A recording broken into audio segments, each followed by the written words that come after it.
Hi everyone, this is Eric Bahn, the founder of BeatTheGMAT.com, and welcome to today's exit interview with Jyothi Nookula, who is a recent admit to ISB, the Indian School of Business. Just to give new audience members a little bit of context about what these exit interviews are, this is a new series that Beat the GMAT has kicked off this year, where we speak to current Beat the GMAT members who were recently accepted into an MBA program. The purpose of these interviews is to dissect at a granular level all of the processes, the successes, the failures, the struggles, the achievements that an applicant had to go through in order to receive that acceptance letter. And today I am particularly excited to be speaking with Jyothi for two reasons. One is she's a good friend of mine, and I'm just thrilled to see her get into such a wonderful program, the Indian School of Business. The second reason is that ISB is a school that more people should know about outside of India and, of course, inside India as well. I believe personally that ISB is the fastest rising MBA program in the world. And in the next few years, I wouldn't be surprised if it's spoken in the same breath as Harvard, Stanford, Wharton, any of the top American business schools or European business schools. Jyothi actually sent me a biography to help me to introduce her for today's event. And I'm actually going to let her speak to it herself. All I can say is that she has achieved a lot in a very short period of time. And upon reading her bio, I now feel like a huge underachiever. So Jyothi, welcome to today's show. It's a pleasure to have you. Thanks, Eric. It's a pleasure being on your show. And hi, Beat the GMAT viewers, whoever viewing this. You guys are on the right spot. Thanks, Jyothi. Just a couple of things before we actually, or just one thing actually, before we begin the interview. The way that it's structured today is there's a couple of questions and answers that I'm going to be asking Jyothi that I've come up with, and we're going to reserve some time at the end of the session, so hopefully about 20-30 minutes tops, where she will be answering your questions live as well. There's two ways that you can answer to ask questions. One is on the page where this live stream is happening, which is beatthegmat.com/MBA/TV, there is a little chat box on the right-hand side where you can log in and write your question. And we're going to be monitoring the questions that are coming in. The second way you can to ask a question is we actually started a discussion thread in the Beat the GMAT forum. There's a link on the page where we're streaming this event where you can actually respond to that thread. And Jyothi will try to answer questions from there as well during the event as well as after the event in case we can't get to your questions. So that being said, Jyothi, I'd like to start off with a question that I ask everyone for these exit interviews, which is, who are you? Tell us about your background. Well, so I'm Jyothi, as you have introduced me, and I come from Chennai, India. I have done my engineering in biotechnology from SRM University, Chennai. And after college, like most of my peers, when they join IT companies, I thought, okay, IT is something really which everybody does, and I'm an entrepreneur at heart. So I founded my own venture that dealt with customized gifting solutions for corporate and individuals.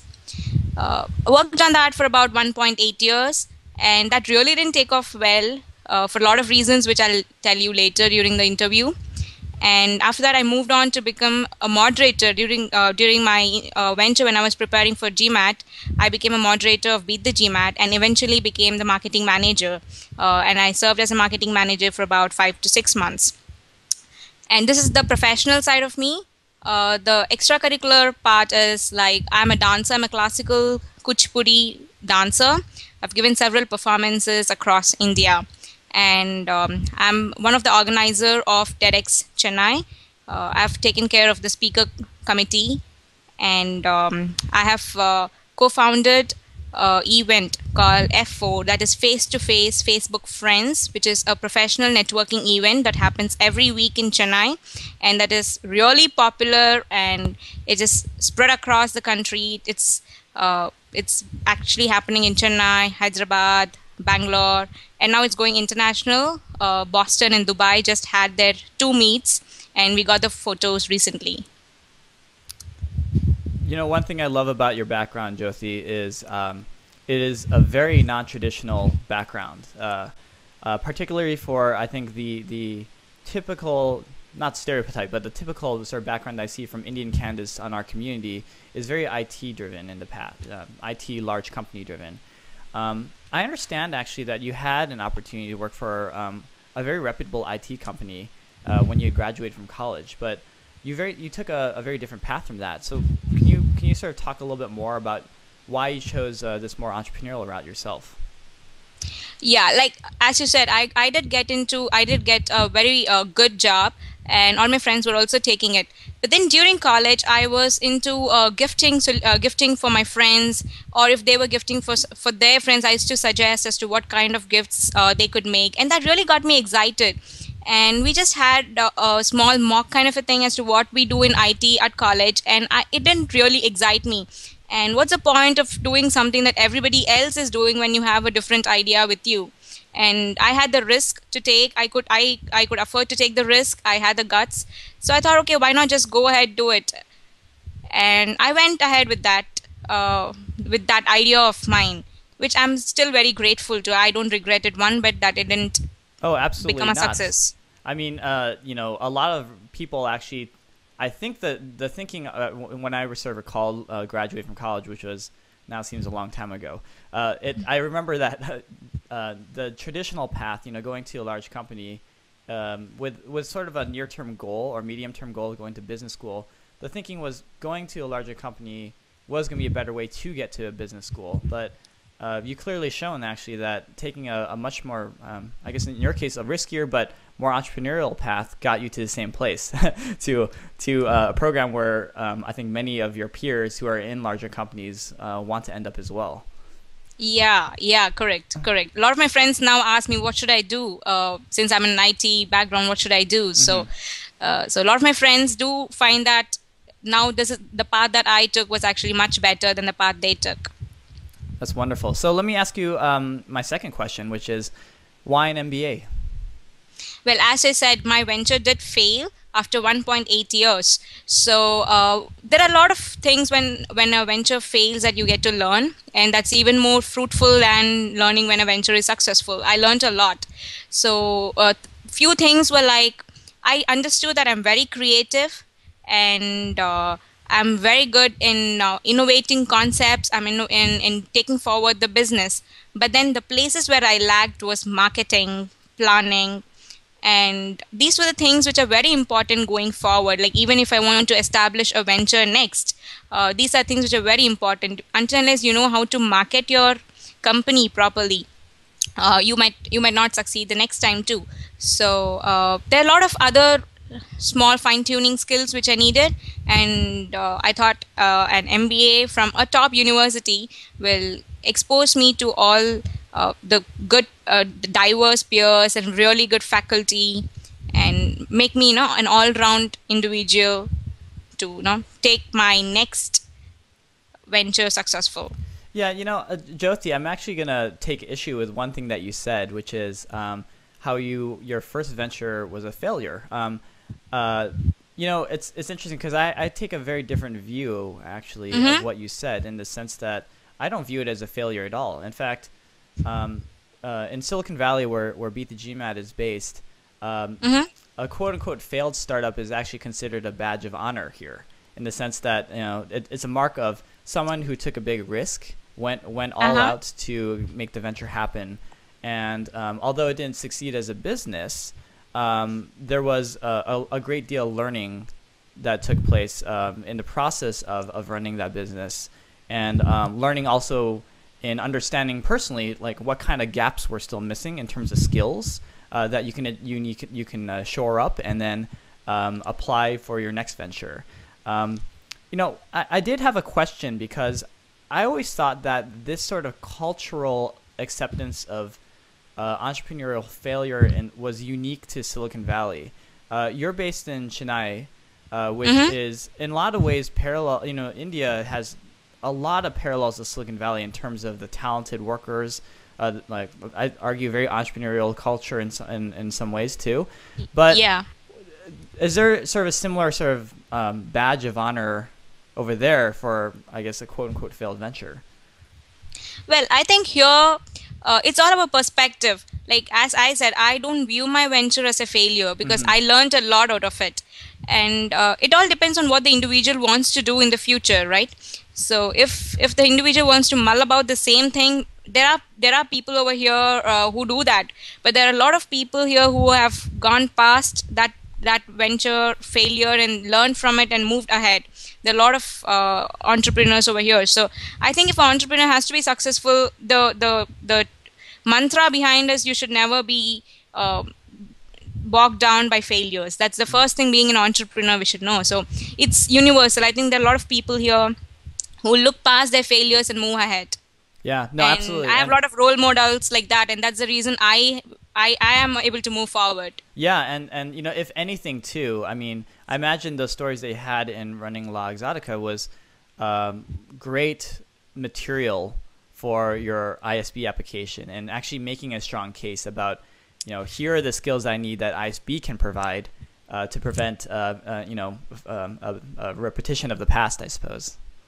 Yes, I made it clear. I said, look, these are my skills. I'm very creative. And I didn't just say creative. I did take my products and I showed them what all I did. So there were few which I tailored it especially to ISBNs. So if I said, if you were my clients, you would be getting something like this. So I was showing them how creative I can be even for a B school, how creative I can be for maybe a 10-year-old birthday, how creative I can be for a different person. So I was taking a lot of products. I showed it to them. So I showed my strength is creativity and innovation. And I told them where I lacked. So I exposed them to my weakness, and I said, this is where I should make my strength. Right. Well, I have so I guess moving on to the next question. This is one that I'm dying to ask you, which is, well, I'm going to sort of set some context here. So as I mentioned to the audience earlier in this interview, Jyothi is my friend. I'm actually very familiar with her background. And in seeing her background, I think that, Jyothi, you are in a position where you could have gone to a business school anywhere in the world, European business school, a US-based business school, but ultimately you selected ISB. So why ISB? My future goal, that is post-MBA goal, is to start a venture that connects the artisans in India to the fashion designers who are sitting across the different places. So this is a very Indian-based venture that I have in mind. It's something just an extension of my La Exotica in essence. La Exotica was to a certain niche area which I'm extending it to artisans and fashion designers. So this is a very Indian-centric market, and to be successful in this, I wanted a very Indian-centric curriculum, but at the same time, which is a global focus. Like we have faculty from all over the world, the best faculty coming and teaching at ISB. So I get to learn the global perspectives, get to learn the best from the best, the cream de la cream professors. So I wanted a culture like that, wherein I will be able to have an Indian-centric focus at the same time with a global perspective. And the second thing, that was a basic reason why I was choosing through Indian schools, like seeing which one should I go into. And the reason I shortlisted to ISB, other than its international focus and Indian centricness, is there's a very good, vibrant entrepreneurial ecosystem there. The school is just 10 years old, but there are already about, say, 150 or 120 entrepreneurs successfully running entrepreneurs, and many more in the run. And there's a system which helps or supports entrepreneur. Like when I was an entrepreneur, one of the main basic things that I lacked was a support system. And ISB has a very good support system for entrepreneurs. So these were things that attracted me towards the school, and I said, well, this is what fits my bill, and this is where I want to go. And you will not believe it if I say that this was the only school I applied to, because this was the only school that fit my bill. Wow. That is, I'm so blown away actually by that last statement, because, for those of you who aren't familiar with ISB, and I'm particularly speaking to US-based and perhaps European-based people, ISB is among the most competitive business schools to get into. One thing that I hate seeing actually in our community are applicants who spread themselves too thin, where they applied to 10 different business schools. Applying to 10 different business schools is actually a very, very unwise decision.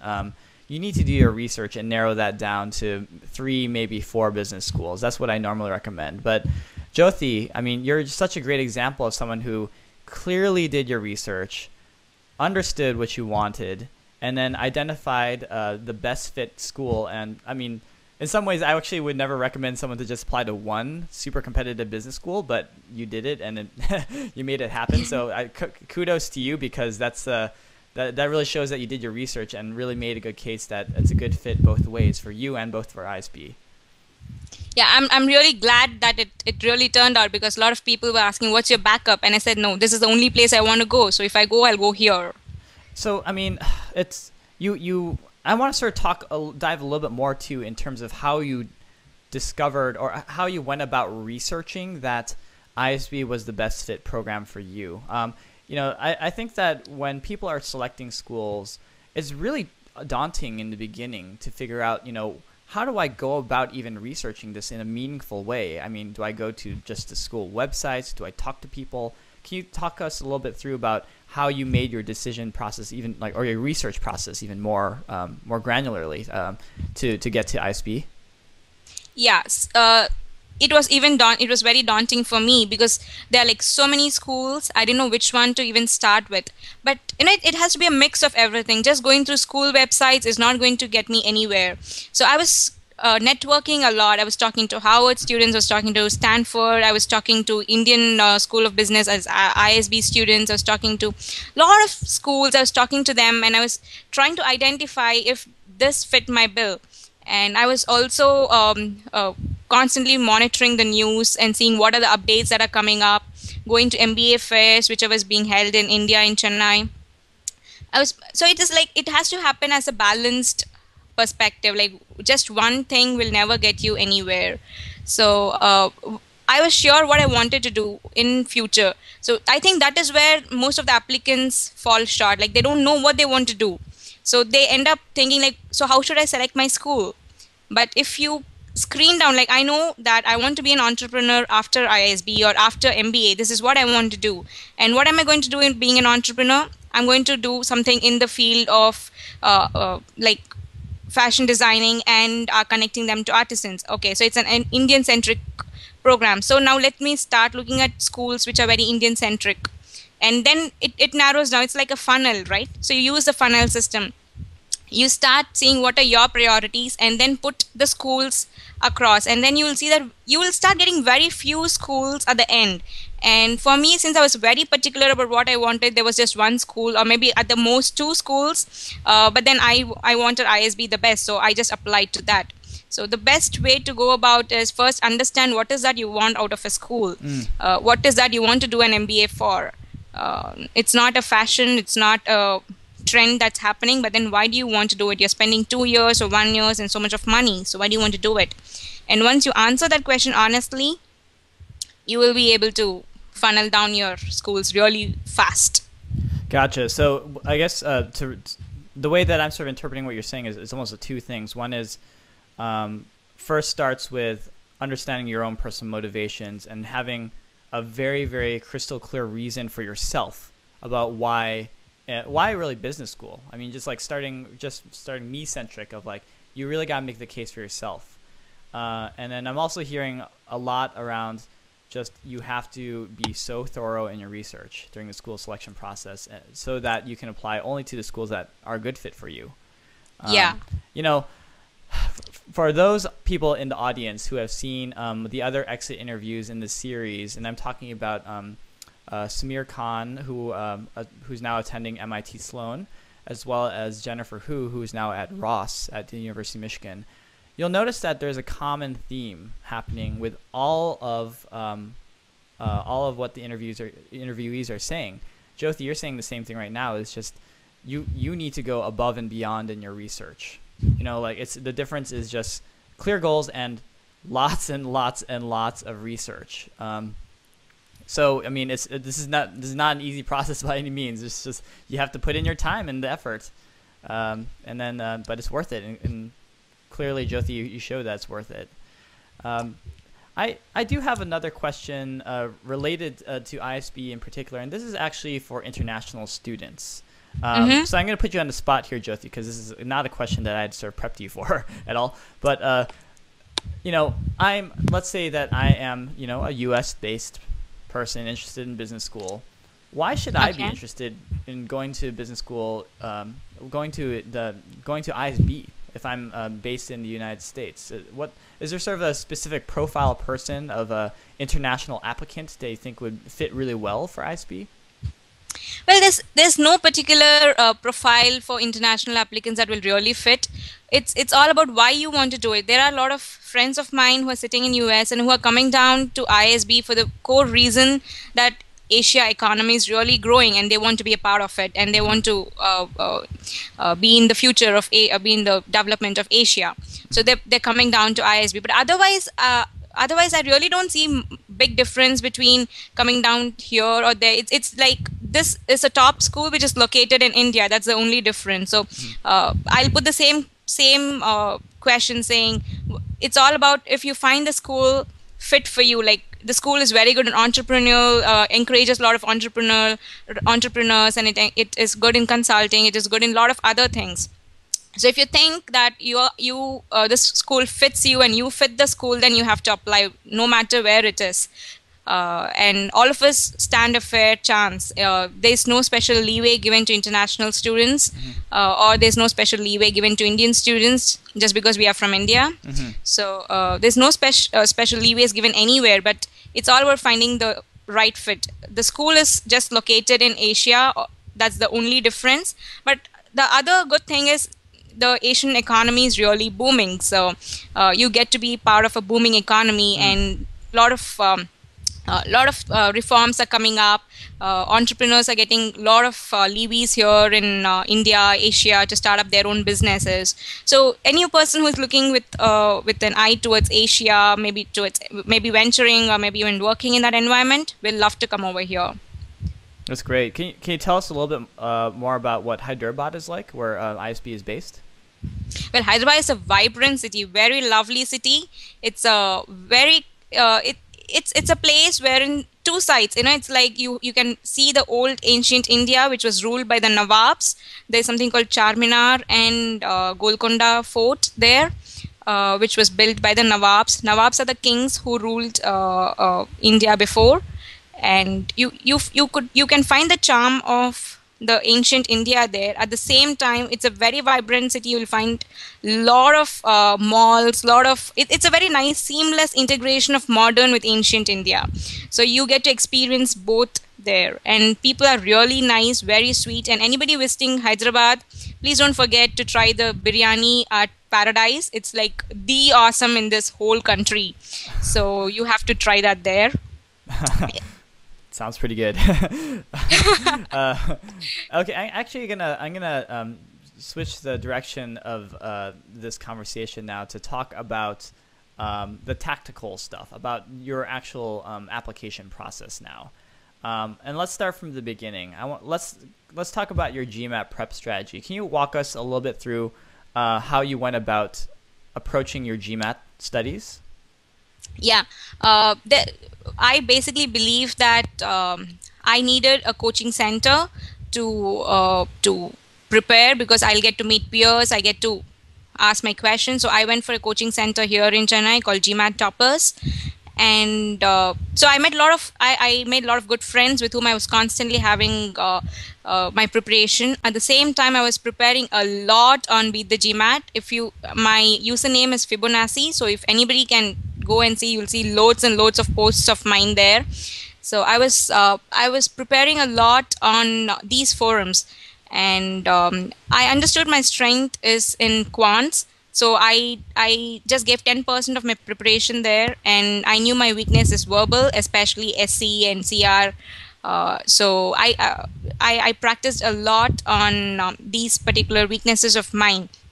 I took any of these materials that I could lay my hands on: Manhattan, Kaplan, what my coaching institute gave, and questions on Beat the GMAT.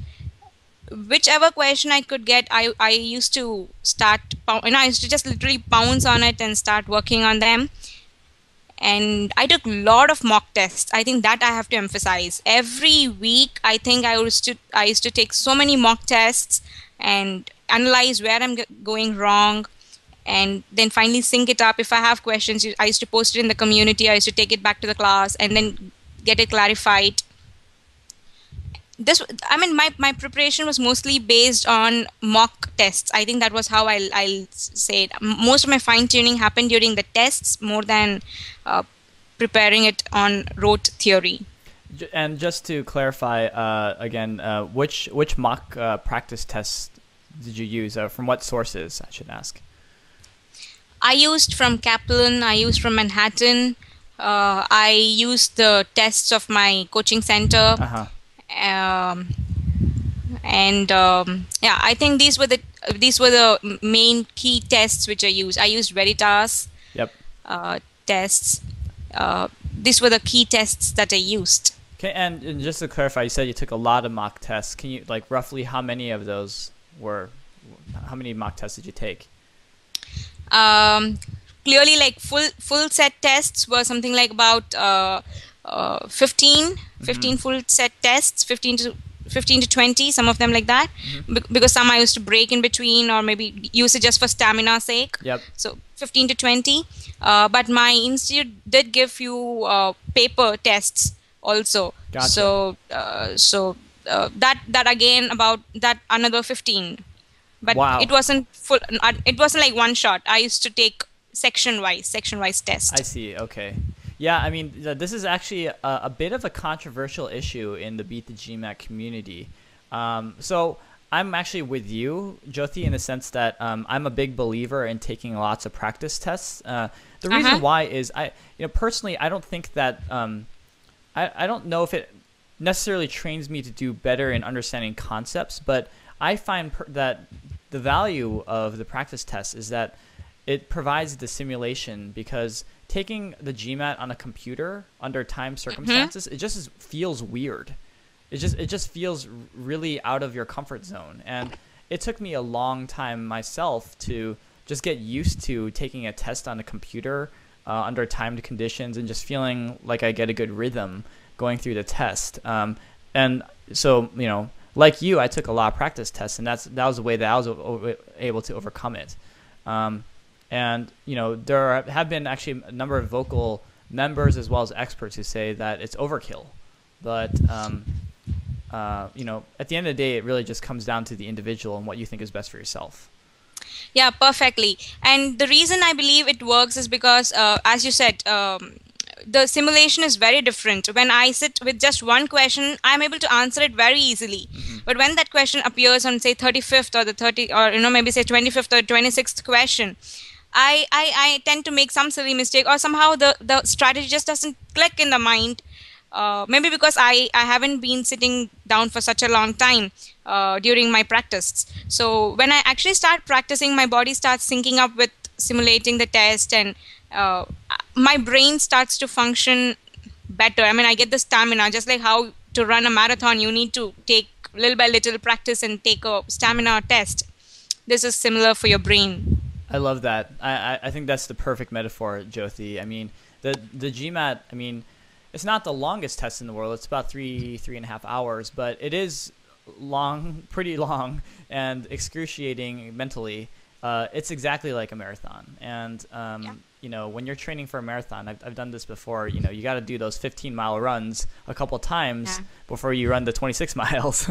And it's exactly the same. So I've seen that metaphor used quite a bit, actually, in the past as well, that the GMAT is a marathon. Let's move on from the GMAT, and let's actually talk about cracking your essays. So how'd you go about crafting your ISB essays? So there were ISB has 3 essays. One talks about, this year it talked about saying what would be your value addition to the class. So it's basically a USP where you're supposed to say how you're going to be different, or what is that skill set that you're going to bring to the class that's going to be useful. And the second was about your short-term and long-term goals. And the third was optional, where it let us say anything that we wanted to say that we couldn't say in the other two essays. So I realized that the first essay is a very crucial one, and I had a lot of experiences. Like my extracurriculars were good, my academics were good, I did projects then, so I was like wondering which one should I put for what. So what I did, took down a sheet of paper, I wrote all my achievements, even be it as minute as possible, wrote everything, and then started categorizing them, like, start putting them into buckets, saying, okay, these all fall under leadership, and these all fall under, say, team skills, this falls under organizing, and this falls under creativity.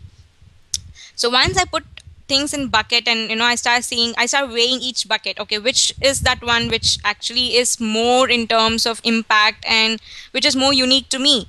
Uh, Maybe say being a class. This is just giving an example. So maybe being a class monitor might be a thing which is common to a couple of applicants. So I was seeing which is that one which is unique to me, which defines me as a person, and which has good impact. So I selected the one that is creativity and my entrepreneurial spirit, that is the risk-taking ability that I took as an entrepreneur and how it went about. So these two things I thought have very good impact for me, and I put them down there. And the second essay was about my short-term and long-term goals, which I was very clear about. So I just expanded on it and why exactly I need them. I elaborated on that question. And the third was about it's an option as to what else you want to say to that mission committee. And I had couple of gaps filled in, like for example, my work ex is comparatively low to the average work ex at ISB. It is around 5 years, but I have about 2.8 years, so which is comparatively low. So I wanted to fill in and say that though I'm low on the work ex side, my skill sets are good, my experiences are good, and I can provide good interactions with the class.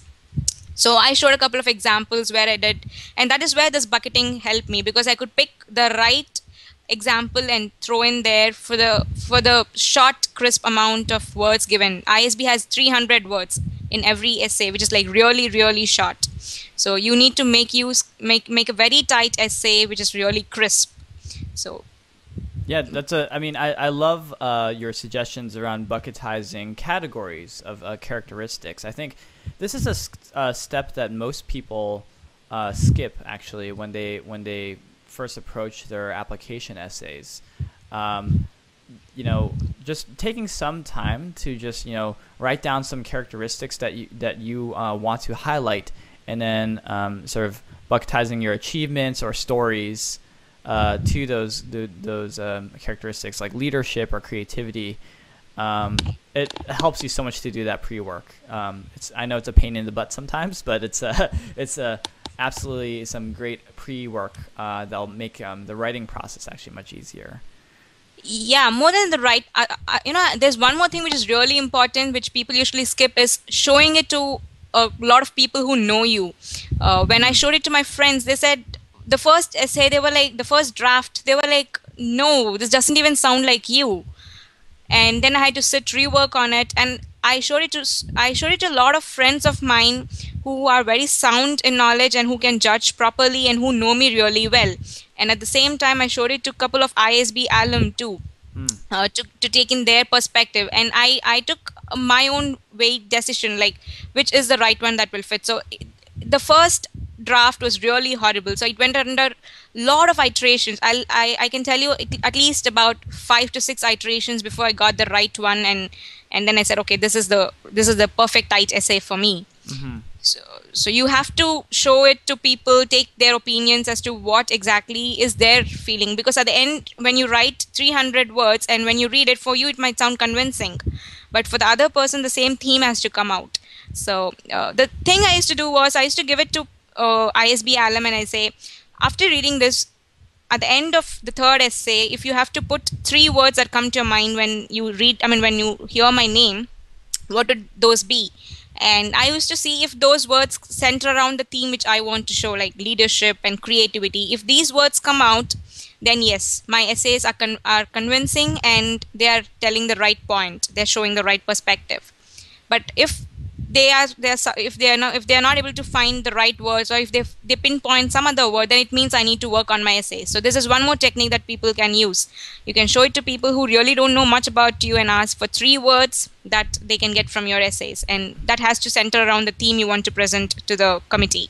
That is absolutely brilliant, Jyothi. I've actually never heard of that technique before, of asking people to read the essay and then say, okay, now what was the theme that what are like the themes that you take away just by reading it, and seeing if they match to your own objectives. It's a brilliant strategy. And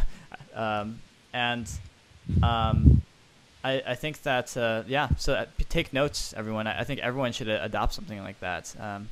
Really, really cool advice. Let me ask you this. So you have relatively short work experience, as you said, and a decent period of that work experience was actually done in running your own business. So can you talk a little bit about your recommendations and how you sort of approach that? Because I think traditionally people feel safer, I guess, in asking for recommendations from like a supervisor where they have like 2 or 3 years experience working under them. They know them really well. But in your case, you have more of an entrepreneurial background. Talk us a little bit through how you went about getting the recommendations. ISB requires 2 recommenders, and as you said, my whole career is split into entrepreneur and the other chunk working with Beat The GMAT. And though I worked for just 5 to 6 months with Beat The GMAT, before I was as a moderator, so it must be about 3 months. So about 7 to 8, or maybe 8 months, close to 8 months, I was working with Beat The GMAT, and I had very good discussions with you and David Park. And one of my recommenders was David. He really worked with me on a lot of projects. I worked with you also, but we had good discussions, and he kind of knows me as a person, what kind of work I'm capable of doing. I have worked on a couple of projects here in Beat The GMAT behind the screen for the users who don't know. So he knows my capabilities, and I felt that yes, if there's one person who can actually talk about me in terms of my work skills, he's seen it, because in a very short amount of time we have done significant amount of work, and I was a good part of it. And so David was a major recommender for me. And it's like David, if you're listening to this interview, thanks a lot. I'll pass on the word just in case. And yeah, so just to set context for our audience, David is the CEO of Beat The GMAT, and this question was a little bit of a bait, in the sense that we really loved Jyothi. She's just been a fantastic person to collaborate with in the past, so it was very easy to write her a great recommendation. But who is your second recommender? Yeah, so I wanted it to be a balanced one that comes from work, and one that comes from my client. What's the best way than my client saying, well, this is how the interaction was with her. So that a person who's reading my application gets to know the both perspectives, rather than just knowing from people above me. They also know people with whom I've interacted, who were my clients. So I have few clients who have interacted with me a lot, who have come and purchased products with me regularly for a lot of occasions. So one of them is working in TCS in Mumbai, and she was my recommender. TCS being Tata Consultancy Services. Yes. So she was my recommender because she would have purchased with me a lot of times. We had very good interactions, and we also organized a lot of events together. We got to know each other as clients, and we got to work together on a lot of events. So she knows me really well, both as a client and as a person. So she was one of my recommender, and David was the other person. And it was really tight recommendation for me, because one is coming like from a super high grade. And for people who don't know, David is from MIT and Howard Law School, and he is from McKinsey and BCG.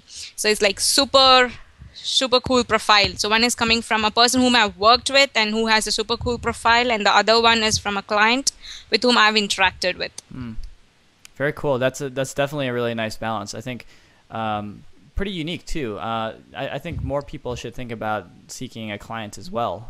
It's a really nice way to just sort of see both sides of the story, right? Yeah. So very nice.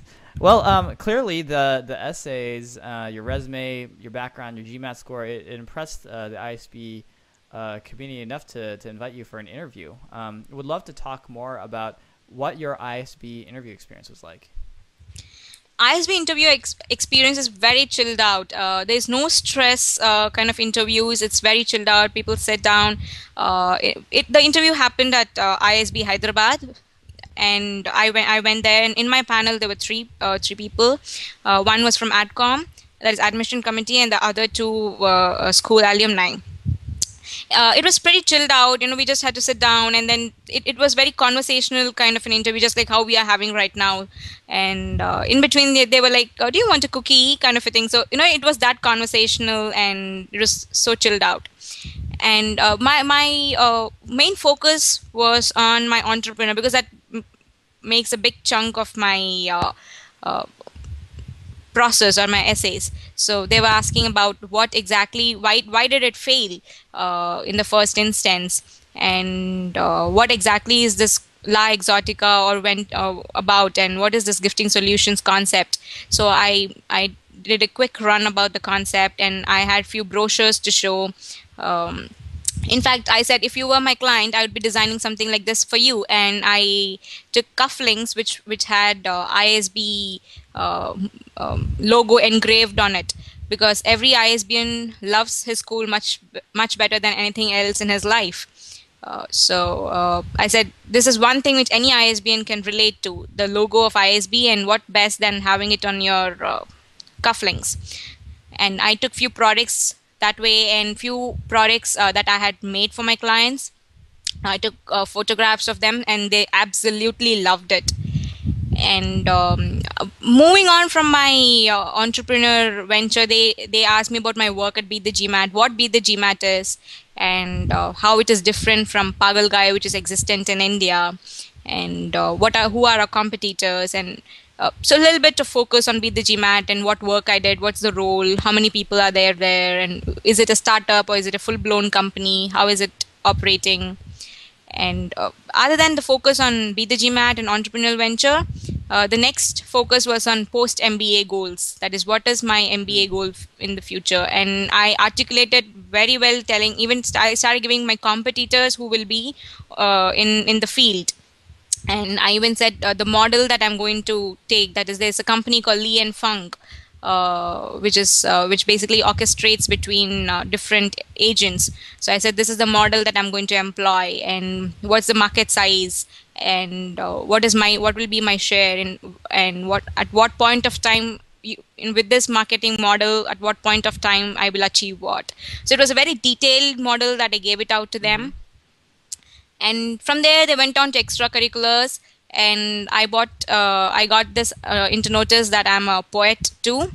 So they wanted me to just say a few lines of a poem. And incidentally, I had visited ISB before that for a campus visit, because I wanted to see the school, and even before applying, I wanted to see the school and believe that yes, this is where I want to be. So I went for a campus tour. So I had seen the campus before, and back then I was so impressed with it that I had written a poem, and I narrated the poem to the admission committee too, and they were really impressed with it. In fact, the whole panel started clapping after the poem, and it was very nice interview, very comforting kinds. So just to clarify, there was a panel of people interviewing you. It wasn't one-on-one. No, it wasn't one-on-one. It was 3 to 1. Okay. Yeah, that's I've seen that format used particularly in Europe as well. It's not as common in the US. In fact, I would, as an applicant walking into that room, I would feel even more nervous because it's 3 against 1. That's kind of daunting. But it does sound like it was no big surprises, just very informal.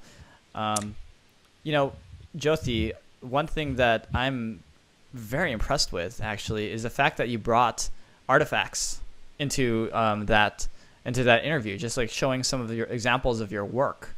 I think that you know, I don't know if I would necessarily recommend this, because in some ways I think that was actually a risky but really good risk move, of just sort of walking into that interview with some stuff that you've done just to show and tell, and you know, just have people like hold the pamphlets, like interact with it, just provide feedback. It definitely lends itself to a very, very memorable interview. Like, they're not going to forget you after something like that. In some ways though, like the only reason why I'm a little bit ambivalent though is I've never actually heard of anyone doing that during an MBA admissions interview. It's normally the rule of thumb, at least the way that I understand it, and I'm not really an MBA admissions expert myself, I'm more of a GMAT person, is that you walk in there with, you know, your notepad to take your notes, but it's just really just all discussion. But you sort of took the extra step to bring some artifacts. Can you talk us a little bit, like, why did you make that decision? Well, my venture, my experience was very different. I come from an entrepreneur wherein it's totally into gifting solutions. So just imagine, Eric, if I'm talking, you were the panel, and if I'm telling you, okay, so I made something like a cuffling with ISB logo on it, it wouldn't interest you as much as seeing something in, you know, holding something there. Yeah. Will that was the clear focus in my head, that they should understand that this is a very creative, very challenging venture, and they should know what kind of work I have done. And that will never happen when I'm just talking in words, because there are some things which you have to see, and only then you appreciate it. So it wasn't like everything was in person, like, you know, everything was in form of artifacts. There were few photographs also that I took, so it was just one or two artifacts and lot of photographs that I took to show what kind of work I did. And I think that worked in favor, because as you said, people don't forget that easily. And imagine you're trying to make a mark out of so many people who come, so you should find out what is the unique thing in your application. And I don't really yeah, as you say, it's a risk, but I really didn't get bogged down by it, because I thought this is what is a unique flavor which the MBA panel will remember. And I went up to the extent of at the end of the interview, when I got up and I came out, there's a small card, origami card, that I prepared, which is in just one sheet of paper, you make a card and also make a leaf out of it, and that gets embossed on top of it. It's a very unique kind of a card that can be made in origami. I made the card, and inside you know, you have to open the flaps, and inside it's written, thank you for your time.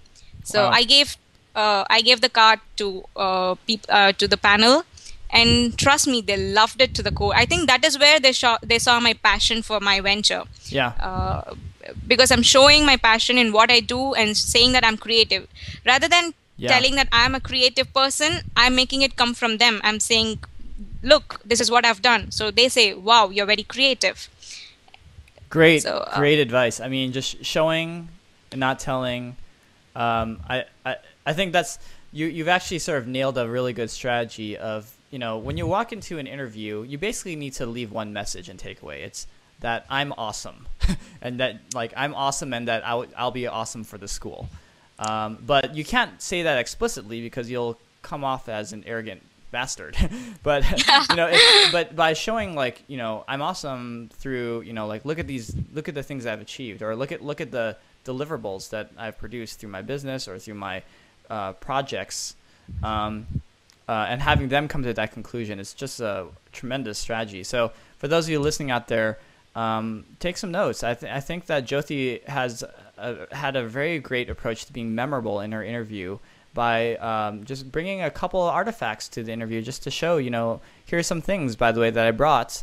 Whip it out, and, you know, have them touch it, play with it. They're not going to forget you. Yeah, that's true. That's very true. And that's the message that they will remember. Because when you talk, you think that you're making an impact, but then it might, you know, when admission committees interviews about 20, 30 people. So how are they even going to remember you? But when they say something like this, in fact, when I was coming out of the room, the lady got up and she said, I see immense passion for your arts and crafts that you have, and I really wish you good luck for your venture. So she feels that I have a passion for my venture, and that is going to stay with her in her memory. That's fantastic. So, we have one more question left, and then we're gonna go to the questions coming in from the audience. And just to remind you, there's two ways to ask Jyothi a question, which she can answer live during the session. One is through the chat box next to this live stream page, which is the page is at beatthegmat.com/MBA/TV. Additionally, you can respond to the Ask Jyothi forum thread, and we'll be looking at a couple of questions there as well. So the last question that I have for you is any final thoughts or advice for other MBA applicants going through this process?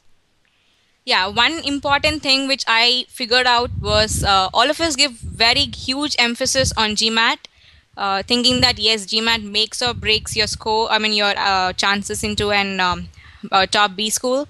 For those of you who do not know my GMAT score, it is 690, which is very, very decent, very reasonable. It is not really too high funda.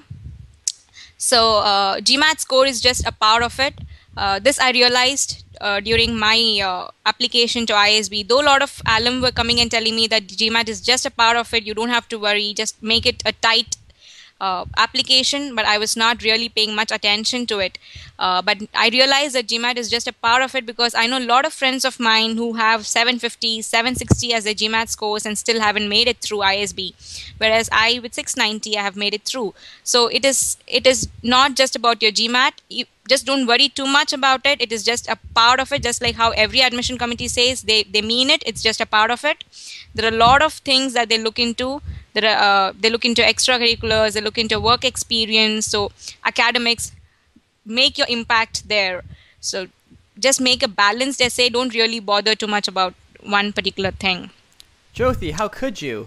We're Beat the GMAT, and you're telling people not to worry about the GMAT. No, in all seriousness, I completely agree with you. I'm going to say this so far as yes, Beat the GMAT is a community that's primarily focused around helping people prepare for the GMAT. But I really do think Jyothi's advice is completely sound in the sense that there's a point where if you're not a great test taker, or if your GMAT score is high enough where it'll get you into the door, you need to start assessing after a certain point whether you're better off investing in other parts of your application, because there's the GMAT is one part of your application, but so are your recommendations, your essays, your interviews, your work experience, your extracurriculars.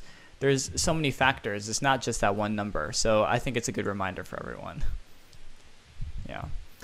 Okay. Well, Jyothi, thank you so much. I think we have time for just a couple of questions.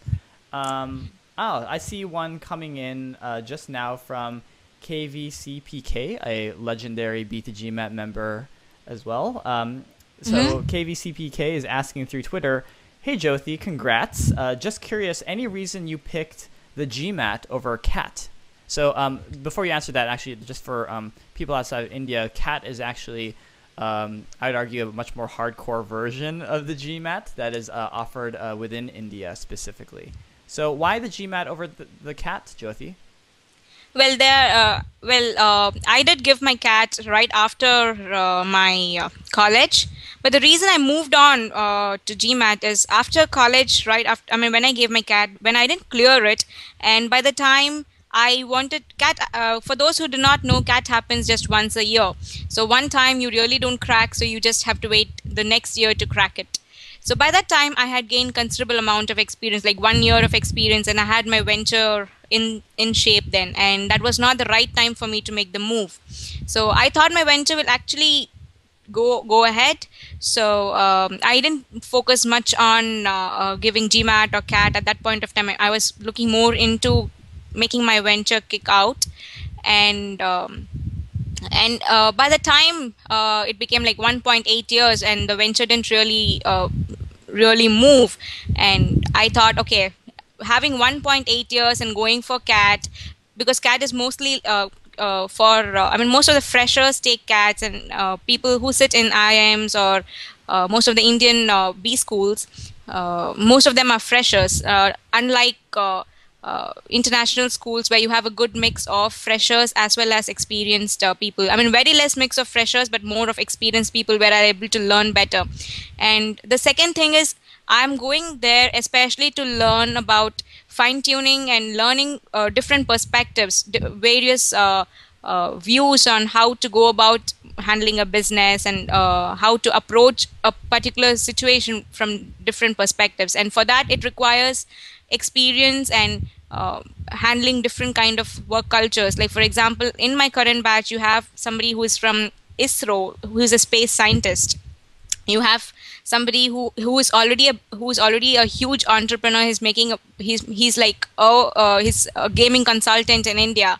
And you have somebody from Adobe, you have somebody from Google sitting in the class. So the kind of perspectives and the kind of mix I'll get here is entirely different from what I will get sitting with freshers there. And with considerable amount of experience, I wanted for my venture in future, I wanted some kind of an experienced perspective, and that is the reason I chose international B schools. And for that, GMAT is required, so I took up GMAT. Great. Hopefully that answers your question, KVCPK. I see many great questions actually in the forums. We have time for just, I think, 2 more. One is a question from Bell the GMAT. I'm going to narrow down to one of the things that he's asking. So he's asking, did you zero down on your specialization or concentration before applying to ISB? Do let us know about your professional background and how to think about or how to convince the panel about your preferred specialization. So you spoke a lot about your background already, but talk a little bit more, I think, about specializations. Like, is this something that, it sounds like it's something that you had thought about quite a bit actually prior to applying to ISB, is just like, what do I want to get out of the program? What was sort of the thinking around that? Yeah, I have been mentioning that I am very focused on being an entrepreneur, and I have my venture idea really fixed as to what I want to do. So I knew that this is the core, this is a specialization that I'm going to take, and this is just an extension of my venture that I did before. So it was not like I sat bored with some 10 different specializations and I thought, which one shall I go about? Okay, let me toss a coin. Well, it wasn't. So I was very clear on what I wanted, and it went the other way around. Rather than choosing the college and then choosing the specialization, I chose my specialization and then chose my college. And incidentally, again, my specialization that I want to do is in entrepreneurship. And so I did specialize. I did zero in on my specialization even before applying to ISB, and that is one of the main reasons I chose ISB, because of my choice.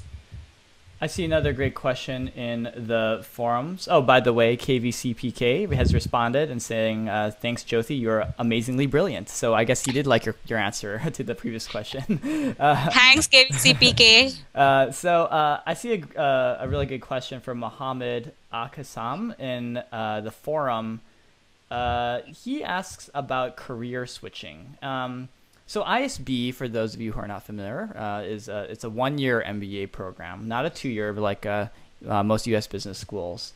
So since the ISB course is 1-year MBA, and the main chunk of employers being IT, what is the realistic chance of switching from IT to another stream? Let me actually broaden that question. Is just, what are your thoughts on going to ISB as a means for career switching, and what advice do you have for people to think about that? Well, there are a lot of people who do career switching in ISB. There are programs such as ELP, that is Experiential Learning Program, wherein they do work on short projects and gain the necessary experience. But otherwise, it's common that people do switch industries. In fact, if you have a cursory glance at the placement statistics, where they break up everything, like what was the industry they worked before, what industry they're going now, if you just have a glance through, you will see more than 50% of them changing industry. So changing industry is not a big problem. I did have a talk with my alums also, with my seniors about this too, and all of them said changing industry is not a problem because the kind of content that you get exposed to, the kind of events that you do here, you really have a good chance of changing and industry. But again, it depends on which kind of industry you want to get into. Like for example, if it's finance, maybe it's not as easy as it's for any other industry, because you will be competing with CAs, that is like chartered accountants, and people who have done their masters in finance. So you have to be you have to show them the metal that you are in for finance by maybe taking in some projects or publishing some papers or doing some research. But if you are determined about shifting your industry, it is not a problem at all. For a person who wants, there is opportunity there. That's great. So I think we have time to just answer one more question here. I want to get to Niran Prats, who is a forum member asking a question. Seems like it's a timely one. So this person is expecting an interview call with ISB soon. Just two tactical questions. So how long was your interview? Just to clarify, I can't remember whether you actually answered that. No, I didn't answer that one. Yes, my interview was about say 20 to 25 minutes. ISB interviews are pretty short; they're not too long. So 15 to 25 minutes is what you'll expect in a typical interview. Wow, very short, very nice. And then also, what was the dress code for your interview? It's formals, so you can either be in a suit with a blazer, or you can be in business formals. But it has to be formals because you're showing them that you're very serious about their business. So be in formals. Yeah, that's just the rule for any business school interview. I think it never hurts to go formal. So yeah. Okay, well, Jyothi, just thank you so much for being with us in the last hour to talk about your experiences in successfully applying to the Indian Business School, Indian School of Business. And just in terms of some next steps, so we're going to be putting this interview up on our website on beatthegmat.com. It should be live in the next 2 days, the entire recording, along with some notes for the questions and answers that were shared. And also, Jyothi, I hope it's okay if people can continue asking their questions on the Ask Jyothi thread on the Beat the GMAT forums. Do you think you can stick around to continue asking questions? Oh yes, I would love to. I would love to answer them. Okay, wonderful. Thank you. So we'll go ahead and share the URL to the Ask Jyothi thread. So if we couldn't get to your question today, or you have some additional follow-ups, please feel free to respond there. So thank you again, Jyothi, for your time. And also, it was awesome with you, Eric. It was really, really awesome. It's always fun talking to you. And also, thanks very much for the audience for joining us for today. And happy holidays to everyone. And Merry Christmas. And Merry Christmas. Take care, everyone. Bye-bye. Bye-bye.